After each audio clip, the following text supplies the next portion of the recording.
Good morning class. मेरी voice सबको clearly सुनाई दे रही है? Yes sir sir. थोड़ी गुड धीरे मॉर्निंग। है यार।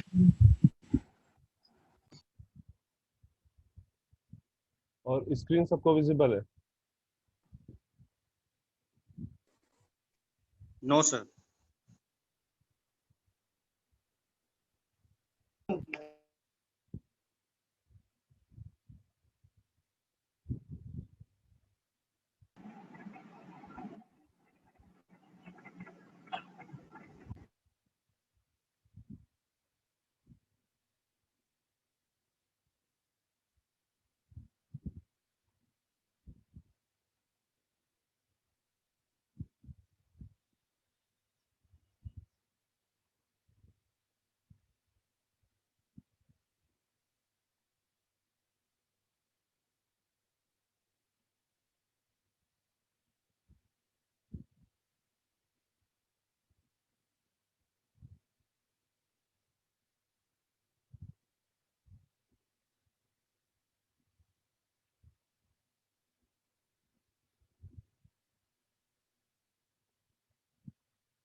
अभी स्क्रीन सबको विजिबल हो रही है?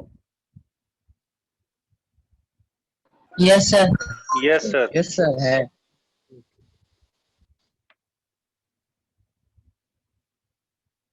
अच्छा, लास्ट मिनट जो हम लोगों ने फर्स्ट मिनट जो डिस्कस की है उसमें किसी को कहीं कोई डाउट?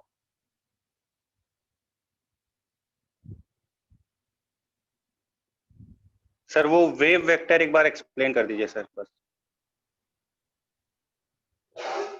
ये हेलो हाँ होता है। ये बताओ वेक्टर क्या होता है इन जनरल? सर, वेक्टर कोई एक ऐसी फिजिकल क्वांटिटी जिसका मैग्नीट्यूड और डायरेक्शन दोनों हो। कोई भी ऐसी फिजिकल क्वांटिटी जिसका अच्छा, कुछ एग्जांपल? सर जैसे वेलोसिटी, एक्सेलरेशन। अच्छा, क्या ये फिजिकल क्वांटिटी है वेलोसिटी?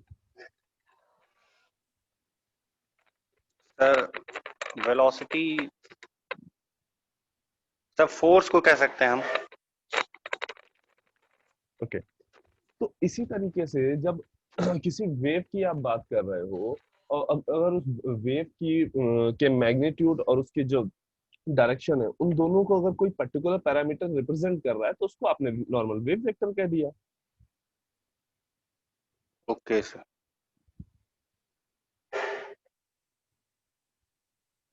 अब इसमें अगर डीप डिस्कशन में जाते हो तो काफी चीजें वेव वेक्टर में तुम्हें देखने को मिलेंगी, बट वो नेसेसरी नहीं है, इसलिए हम यहाँ पे डिस्कस नहीं कर रहे हैं।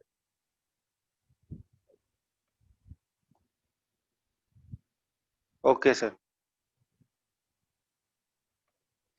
अच्छा, जितने लोग हैं अभी यहाँ पे क्लास में वो सभी लोग चैट बॉक्स में अपना रोल नंबर टाइप करेंगे, और जितने लोग अभी तक अवेलेबल नहीं हुए उन सबको किसी को आज अटेंडेंस नहीं मिलेगी। हेलो हाँ सर, बेटा। एक्सक्यूज मी हाँ हाँ सर, यहाँ पे आधे लोग EC 3.1 और 3.2 के आ गए हैं। 3-1 और 3-2 के? हाँ, बट क्लास 3.3 या 3.4 की है। एक मिनट, आज शायद, ओके, जस्ट शेड्यूल में शायद चेंज था, वो चेंज। तो जो लोग EC 3.1 3.2 के आ गए हैं वो 3.3 3.4 के नेटवर्क एनालिसिस और सिंथेसिस क्लास में आ जाएं ना। सर आपकी तो 3.3 और 3.4 की क्लास हो गई है। हाँ हाँ बेटा, ये 3-3-3-4 की जी, क्लास। तो वो लोग एग्जिट कर दें यहाँ से।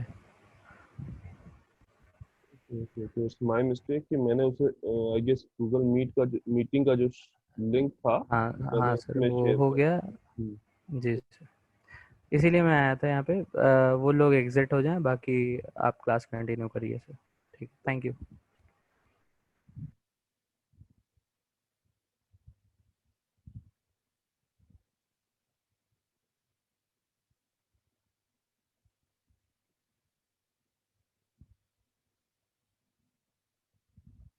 3334 के जितने लोग यहाँ पे हैं वो बाकी लोगों को भी इन्फॉर्म कर दें कि आई गेस उनको अभी लिंक शेयर हुआ होगा। ठीक है, तो उनको जरा इन्फॉर्म कर दें।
अभी सभी को मेरी आवाज प्रॉपरली आ रही है और स्क्रीन विजिबल है? Yes sir. Yes sir. Last class में हम लोग डिस्कस कर चुके थे इफेक्टिव मास, राइट?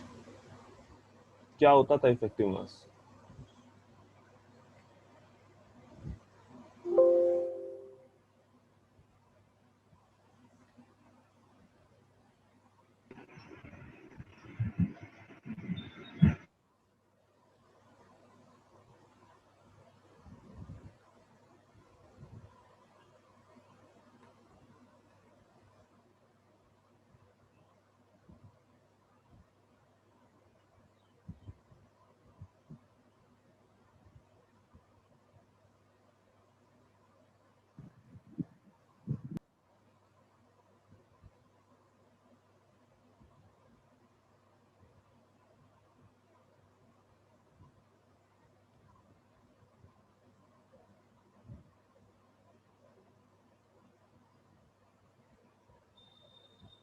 हाँ बेटा, इफेक्टिव मास क्या था? सर किसी एटम पे सर एक्सटर्नल और इंटरनल फोर्स लगना सर क्रिस्टल में, सर उससे हमारे दो मास जनरेट होते थे, एक एक्सटर्नल का मास जनरेट हो रहा था और एक इंटरनल का मास सर। तो इसलिए हम सर जो उसके मास को इफेक्टिव मास बोलते थे सर, और एम स्टार लगा के लिखते थे। थोड़ा सा करेक्शन है आई गेस, शायद हम कुछ चीजें समझने में गलत हो गई। देखो हमने तो लास्ट टाइम डिस्कस किया था कि जब कोई बॉडी मूवमेंट करती है तो उसके मास में चेंजेस आते हैं, ओके इस वजह से हाँ मास जनरेट मास का। हाँ हाँ हाँ ठीक है, दोनों ही एक्सप्लेनेशन ठीक थे कुछ परसेंटेज तक, बट एक्यूरेट नहीं थे और कंप्लीट नहीं थे। ठीक है, तो हमने लास्ट क्लास में जो डिस्कस किया था उसमें हमने कहा था कि जब तुम बात करोगे एक नॉर्मल इलेक्ट्रॉन की, इलेक्ट्रॉन जब फ्री स्पेस में होगा तब उसका मोशन कुछ अलग तरीके से हो रहा होगा, और जब वो किसी क्रिस्टल में होगा तब उसका मोशन अलग तरीके से हो रहा होगा। उसका एग्जांपल हम लोगों ने देखा था, उस मोशन के एग्जांपल में वाटर और ऑयल में अगर हम टेनिस बॉल डालते हैं तो उसका एग्जांपल देखा था, करेक्ट। तो इन केस अगर तुम्हारा जो इलेक्ट्रॉन है वो क्रिस्टल के अंदर है, तो हमने बात की थी कि अगर इलेक्ट्रॉन पे जो कि इलेक्ट्रॉन जो क्रिस्टल के अंदर है उसको मूव कराने के लिए हमने एक्सटर्नल कोई फोर्स लगाया, तो वो एक्सटर्नल फोर्स जो होगा वो एक्सटर्नल फोर्स प्लस, जब टोटल फोर्स की बात कर रहे होगे तो जो एक्सटर्नल फोर्स प्लस एक इंटरनल फोर्स, कुछ इंटरनल फोर्स लाइक हो सकता है कुछ डिफरेंट एटम के जो पॉजिटिव चार्ज हैं और जो नेगेटिव चार्ज हैं वो उस इलेक्ट्रॉन के ऊपर फोर्स लगा रहे हो, तो ये इस तरह के कई सारे इंटरनल फोर्स उस इलेक्ट्रॉन पे एक्ट हो रहे होंगे। ठीक है, अब ये जो एफ टोटल होगा, अगर हम बात करें क्लासिकल मैकेनिक्स से, तो ये जो टोटल फोर्स क्लासिकल मैकेनिक्स हमारी कहती है कि अगर किसी मूविंग ऑब्जेक्ट के ऊपर टोटल फोर्स जो होगा वो इक्वल टू होगा उस मूविंग ऑब्जेक्ट के मास मल्टीप्लाई बाय एक्सेलरेशन। ठीक, अब ये बात तो हमें क्लियर हो गई, बट यहां हमने देखा कि जो इंटरनल फोर्सेस थे इनको फाइंड हम नहीं कर पा रहे थे, इनको हम मैथमेटिकली फाइंड नहीं कर पा रहे थे, ये चेक नहीं कर पा रहे थे कि एग्जैक्टली कौन कौन से फोर्सेस इस पे लग रहे हैं। तो अब एक बात समझनी है कि जो इंटरनल फोर्सेस हैं ये कौन कौन से थे ये हमें नहीं पता चले, तो हमने क्या किया, इन इंटरनल फोर्सेस को ही इस एमए में एसोसिएट करा दिया। मीनिंग हमने लिखा कि F external is equal to M A minus F internal, और ये जो पूरा एक टर्म बना जिसमें एम ए यानी original mass multiply by acceleration और जो इंटरनल फोर्सेस थे इन टोटल को इक्वल टू कर दिया एम स्टार ए के।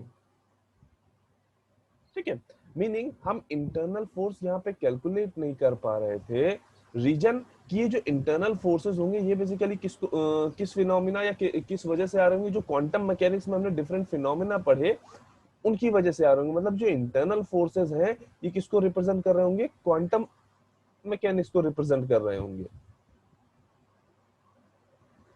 ठीक, ये पॉइंट नहीं भी समझ में आता तो छोड़ देना है, इससे कोई बहुत ज्यादा लेना देना नहीं। कि हाँ सिंपल हमें ये याद रखना है कि जो तुम्हारा इंटरनल फोर्सेस थे वो हम क्योंकि फाइंड नहीं कर पा रहे थे, इस वजह से हमने एक नया टर्म एसोसिएट कराया इफेक्टिव मास का, जो कि क्या कर रहा है, आपका जो इलेक्ट्रॉन का ओरिजिनल मास है वो और उस पे लगने वाले इंटरनल फोर्सेस, इन दोनों को एक साथ रिप्रेजेंट कर रहा है। मीनिंग अब कभी भी अगर हमें डेफिनेशन देनी होगी, ठीक है, अगर हमें डेफिनेशन देनी होगी कि हाँ हमारा इफेक्टिव मास क्या है, तो effective mass which represent both mass of particle as well as internal forces on mass on particle, sorry। ठीक है, तो इफेक्टिव मास की अगर हम डेफिनेशन की बात करेंगे तो इफेक्टिव मास क्या होगा, which represent both mass of particle as well as effect of internal forces on particle।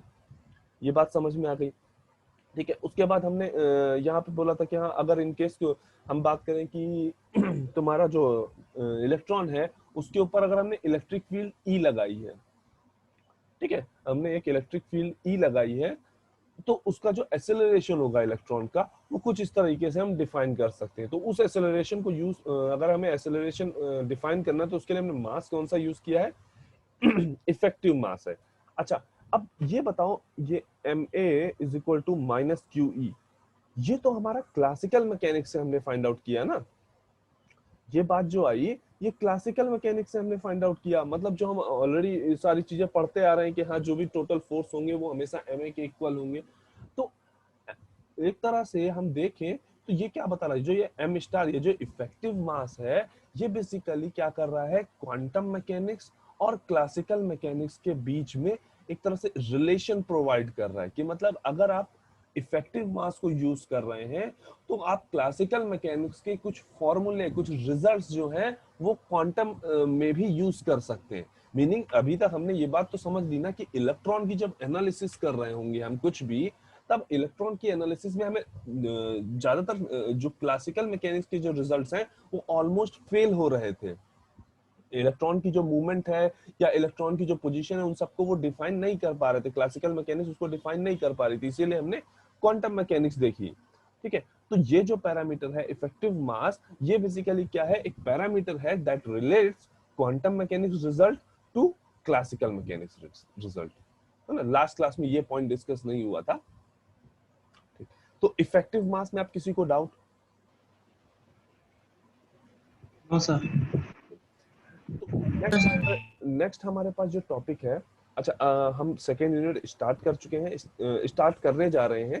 ठीक है, ये बेसिक कुछ टर्म्स हैं जो अभी जब तुम एनर्जी डायग्राम पढ़ोगे इंट्रिंसिक और एक्सट्रिंसिक का, तो ये टर्म बेसिकली आएंगे। तो रीजन क्या है कि जब तुम एनर्जी डायग्राम की बात करते हो, ठीक है, तो एनर्जी डायग्राम समझने से पहले तुम्हें कहीं ना कहीं समझना होता है कि तुम्हारा जो इंट्रिंसिक या एक्सट्रिंसिक सेमीकंडक्टर है, उसमें जो होल्स और इलेक्ट्रॉन, जो हम चार्ज कैरियर की बात कर रहे हैं, जिनकी वजह से हमें करंट प्रोवाइड हो रही है, उनके कंसंट्रेशन की पहले हमें बात करनी होती है कि उनका अगर हम कंसंट्रेशन जो है वो पहले फाइंड आउट करते हैं। क्योंकि हमने ये देखा कि जब हम जैसे हमने देखा कि इंट्रिंसिक से जब हम एक्सट्रिंसिक में गए थे, अगर हमने डोपिंग कंसंट्रेशन चेंज किया था, मीनिंग इलेक्ट्रॉन और होल का जो कंसंट्रेशन, ओवरऑल कंसंट्रेशन था वो चेंज किया था, तो उसकी जो इलेक्ट्रिकल प्रॉपर्टीज थी वो कहीं ना कहीं चेंज हुई थी।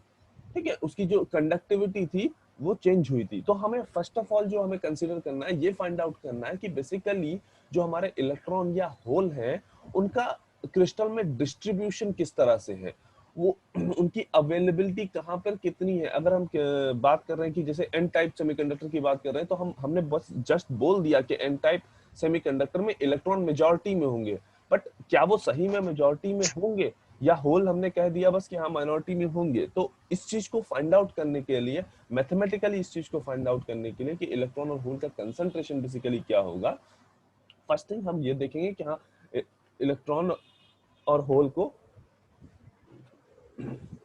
इलेक्ट्रॉन और होल कैसे का कंसंट्रेशन बेसिकली क्या और कितना है। ठीक है, रीजन की इलेक्ट्रॉन का होल का कंसंट्रेशन हमें देखना पड़ रहा है, उसका बेसिक रीजन बस इतना सा है कि जो तुम्हारी एनर्जी,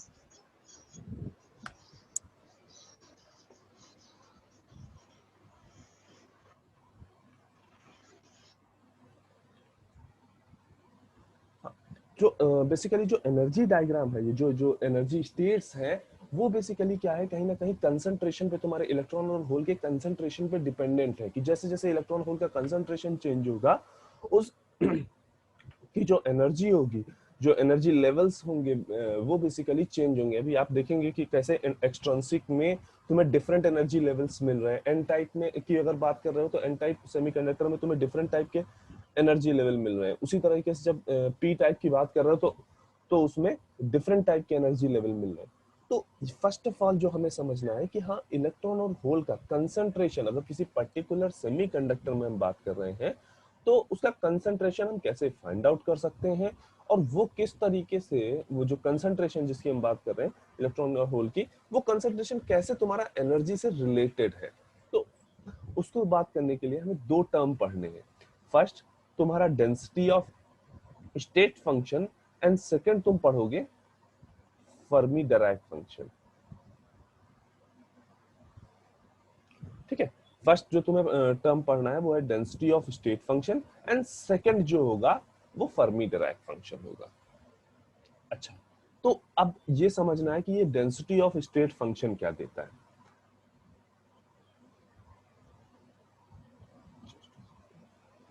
जब आप डेंसिटी ऑफ स्टेट फंक्शन की बात करते हो तो यहाँ पे बेसिकली हमने ये बातें पढ़ रखी हैं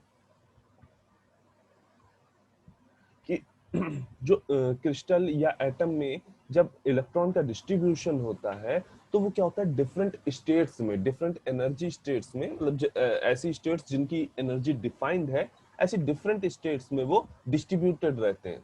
ठीक है, मीनिंग जैसे अगर जनरल बात करो तो जनरल बात में अगर सिंगल एटम की बात करो, बस ये समझने के लिए उसको क्रिस्टल से रिलेट बिल्कुल नहीं करेंगे। ठीक है, अगर एक सिंगल एटम की बात कर रहे हैं तो सिंगल एटम में हमें पता है कि अगर एस की बात कर रहे हो, एस एनर्जी लेवल की बात कर रहे हो, तो वहां पे टोटल स्टेट्स कितनी होती है, 2, है ना। इसी तरह से जब पी की बात कर रहे होते हो तो टोटल स्टेट्स वहां पे कितनी हो रही होती है, 6।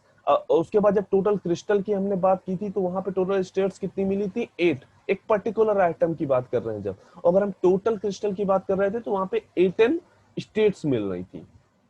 ठीक है, ये हमारा अजम्पशन था कि हमने अज्यूम किया कि 8 स्टेट्स मिली।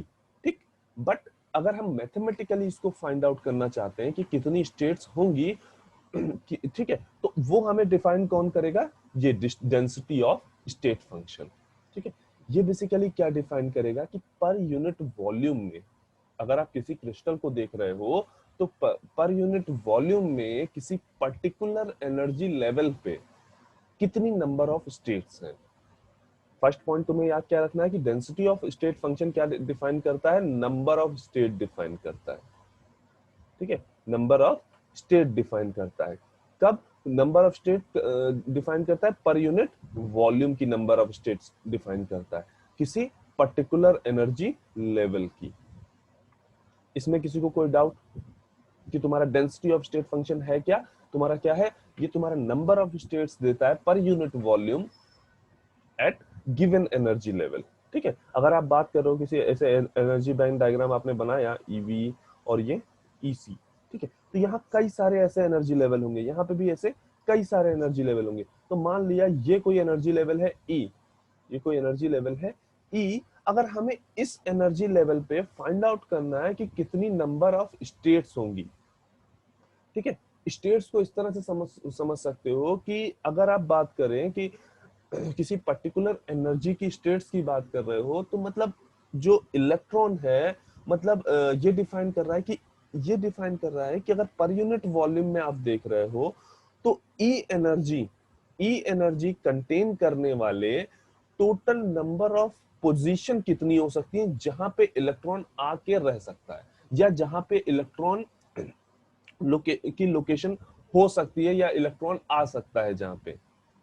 ठीक है, मतलब इसको कुछ इस तरह से मान सकते हो कि हाँ, जब इलेक्ट्रॉन तुम्हारा एक जगह से दूसरी जगह मूव करता है तो किसी पर्टिकुलर प्लेस में लोकेट होता होगा, किसी पर्टिकुलर प्लेस में वो रिवॉल्व कर रहा होगा। ठीक है, तो अगर हम किसी पर्टिकुलर एनर्जी ई की बात कर रहे हैं तो उस एनर्जी ई, वो एनर्जी ई कंटेन करने वाले कितनी नंबर ऑफ स्टेट्स अवेलेबल होंगी पर यूनिट वॉल्यूम में, उसको डिफाइन कौन कर रहा है, तुम्हारा डेंसिटी ऑफ स्टेट फंक्शन।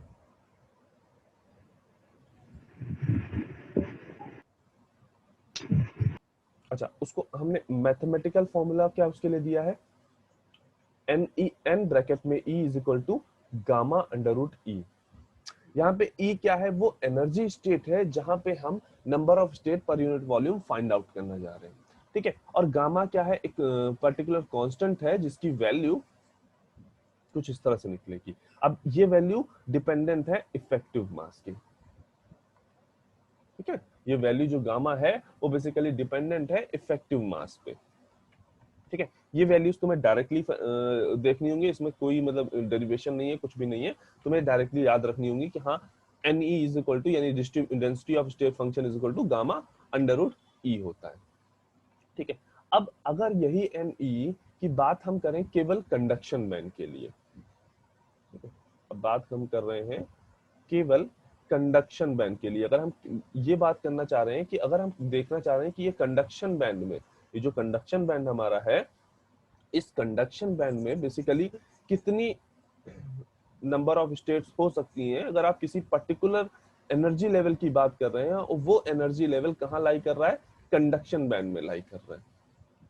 तो फर्स्ट थिंग हमें समझनी है कि अगर आप बात कर रहे हो कि कंडक्शन बैंड में लाई करने वाले एनर्जी पे ही केवल फोकस्ड हो रहे हो, तो ये बात तो कंफर्म है कि जो एनर्जी होगी, एनर्जी लेवल होगा, वो एनर्जी लेवल ई जो होगा वो ग्रेटर देन ईसी होगा, है ना। ये बात तो कंफर्म है कि जो कंडक्शन बैंड है, कंडक्शन बैंड की जो मिनिमम एनर्जी होती है ईसी। और अगर हम बात करना चाह रहे हैं कि number of state function find out करना चाह रहे हैं, केवल ऐसे number of state function find out करना चाह रहे हैं जो जिनकी एनर्जी लेवल जो हो वो मोर देन ईसी हो, यानी एनर्जी बैंड में हो, तो हमें ई की वैल्यू कैसी होनी चाहिए, ग्रेटर देन ईसी। तो उसके लिए हमारा जो कंडक्शन बैंड के लिए जो हमारा स्टेट फंक्शन है वो कुछ इस तरह से डिफाइन होगा, यानी हम ई को रिप्लेस कर देंगे ई माइनस ईसी से, ई को हम रिप्लेस कर देंगे ई माइनस ईसी से, ठीक है। और सिमिलरली अगर हमें केवल वैलेंस बैंड की बात करनी हो, तो मीनिंग हमें वैलेंस बैंड, यानी वैलेंस बैंड, ये ईवी जो है वो एनर्जी है जो मैक्सिमम एनर्जी हो सकती है वैलेंस बैंड के किसी इलेक्ट्रॉन के पास, वो मैक्सिमम एनर्जी है जो वैलेंस बैंड के इलेक्ट्रॉन के पास हो सकती है। दैट मींस हम बात कर रहे हैं उस ई की जो लेस देन है ईवी से, हम केवल उस number density of state function की बात करने जा रहे हैं जहां पे एनर्जी लेवल की वैल्यू ईवी से लेस देन है, तो उसके लिए हमने डिफाइन किया है, तो Ne इज इक्वल टू क्या हो जाएगा, for valence band gamma is equal to under root EV minus E, ठीक है। नेक्स्ट टर्म जो हमको देखना था, फर्मी डिराक डिस्ट्रीब्यूशन, ठीक है। अच्छा, इसमें तुम्हें सिंपली ये याद रखना है कि basically density of state function होता क्या है। इसको अगर हम इन जनरल किसी पर्टिकुलर एनर्जी लेवल ई के लिए लिखते हैं तो वो क्या होगा, ठीक। और अगर हमें पर्टिकुलर कंडक्शन बैंड के लिए या पर्टिकुलर वैलेंस बैंड के लिए अगर हमें बात करनी है तो हमारा स्टेट फंक्शन क्या होगा, ये हमें चीज याद रखनी है।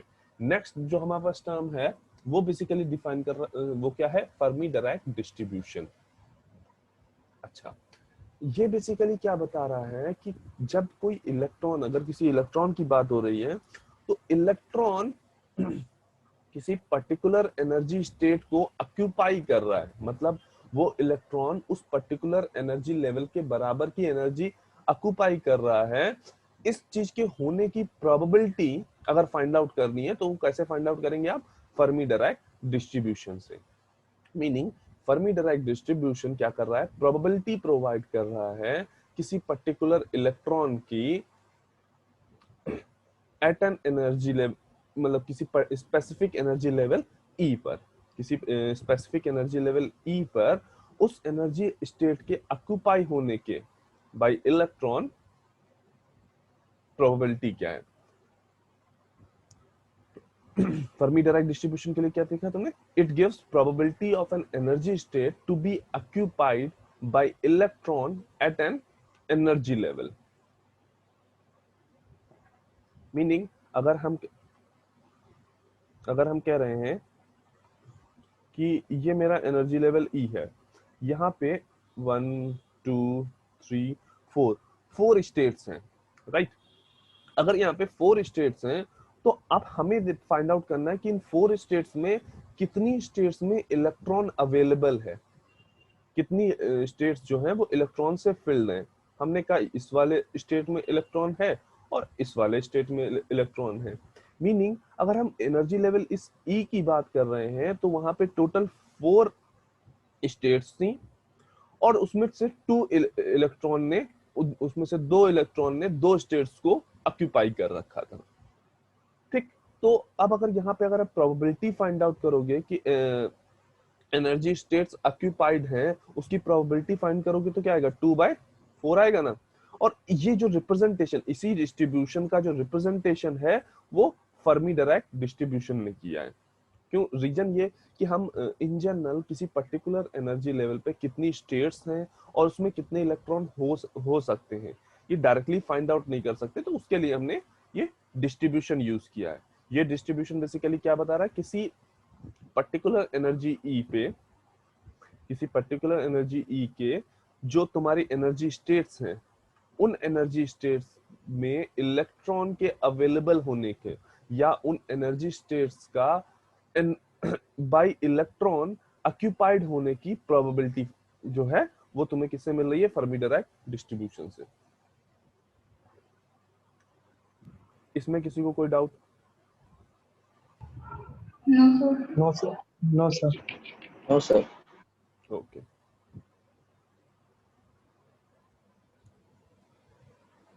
अच्छा अगर तुम्हें ये पता है किसी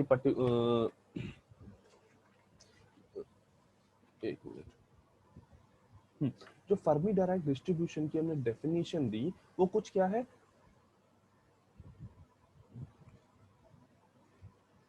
एक मैथमेटिकल फंक्शन है जो कि डिपेंड कर रहा है दो तीन वेरिएबल पे। अच्छा, मैथमेटिकल फंक्शन क्या बता रहा है, 1 प्लस ई minus e f upon k T, correct.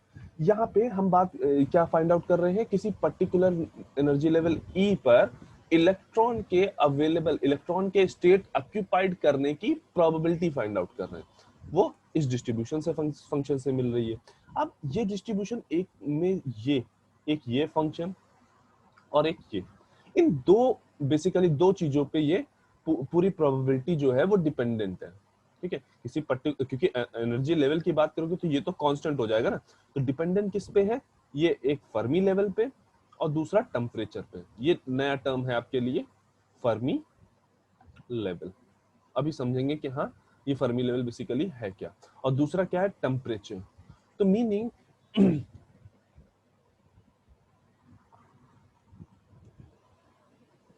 ये फंक्शन बेसिकली बता क्या रहा है कि अगर आप किसी पर्टिकुलर एनर्जी ई पर इलेक्ट्रॉन के एनर्जी स्टेट ऑक्यूपाइड करने की प्रोबेबिलिटी फाइंड कर रहे हो, तो वो प्रोबेबिलिटी फर्स्ट ऑफ ऑल तो टेम्परेचर पे डिपेंडेंट होगी। आप जैसे जैसे टेम्परेचर चेंज करोगे वैसे वैसे ये प्रोबेबिलिटी चेंज होगी।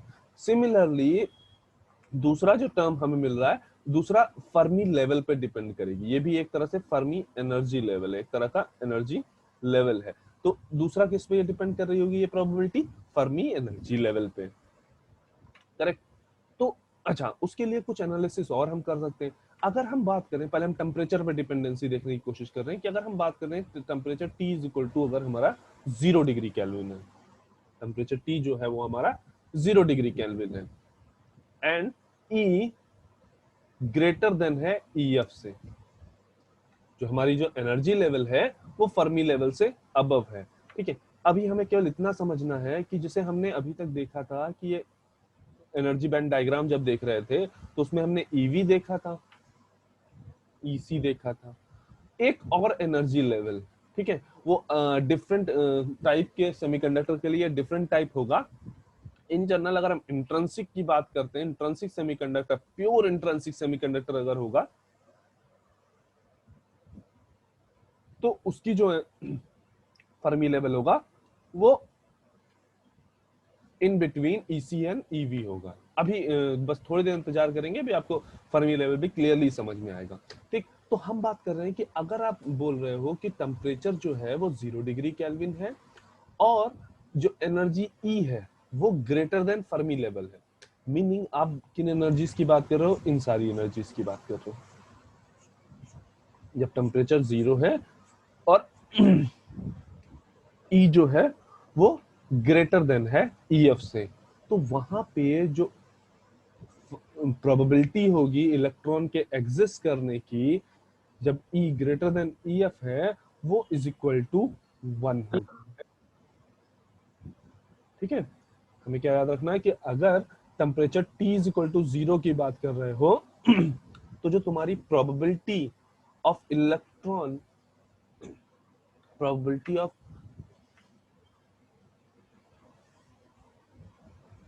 Of number of states occupied by the electron जो होगी वो इक्वल टू 1 होगी, राइट। मतलब अब हम यहां से एक तरह से, अच्छा एक पॉइंट और देख लेते हैं, उसके बाद फर्मी लेवल को डिफाइन करते हैं। नेक्स्ट पॉइंट हमने कहा, बात कर रहे हैं कि इन केस टेम्परेचर अभी भी 0 डिग्री केल्विन है, बट जो आप बात कर रहे हो कि ई, वेट अ सेक, ये बेसिकली प्रोबेबिलिटी 0 होगी।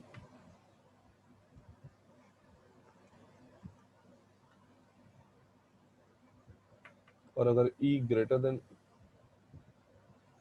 ई लेस देन ई एफ की बात करोगे तो वहां पे फर्मी लेवल जो प्रोबेबिलिटी होगी ई लेस देन ई एफ की, वो इक्वल टू 0 होगी। देखो ये हम फाइंड आउट कैसे कर रहे हैं, इसके लिए इस एफ ई के फंक्शन को देखो, वो क्या है, 1/1 plus E to the power e minus e f upon k T. अच्छा, अब टेम्परेचर टी यहाँ पे 0 हो गया, ठीक है, और ई जब हम केस 1 की बात कर रहे हैं, ई अगर ग्रेटर देन ई एफ है, ई ग्रेटर देन ई एफ है और ये टेम्परेचर 0 हो गया, तो ये जो टोटल ये वैल्यू है, ये बेसिकली क्या हो जाएगी, इनफाइनाइट हो जाएगी और पॉजिटिव इनफाइनाइट होगी। तो 1/1 plus E to the power infinity, ये पॉजिटिव इंफिनिटी होगी ना, राइट। इसकी अगर वैल्यू फाइंड आउट करोगे तो वो किसके बराबर आएगी, इंफिनिटी के बराबर आएगी। 1 plus infinity is equal to infinity हो जाएगा, और ये क्या आ जाएगा, 1/इंफिनिटी। ये हम किसकी बात कर रहे हैं, एफ ऑफ ई की। ये बात समझ में आ रही है, ठीक है। तो इसी वजह से हमें F of E greater than E F जो मिल रहा है, वो कैसा मिल रहा है, 1/इंफिनिटी मतलब 0 मिल रहा है, करेक्ट। अच्छा, अब अगर नेक्स्ट हम देखें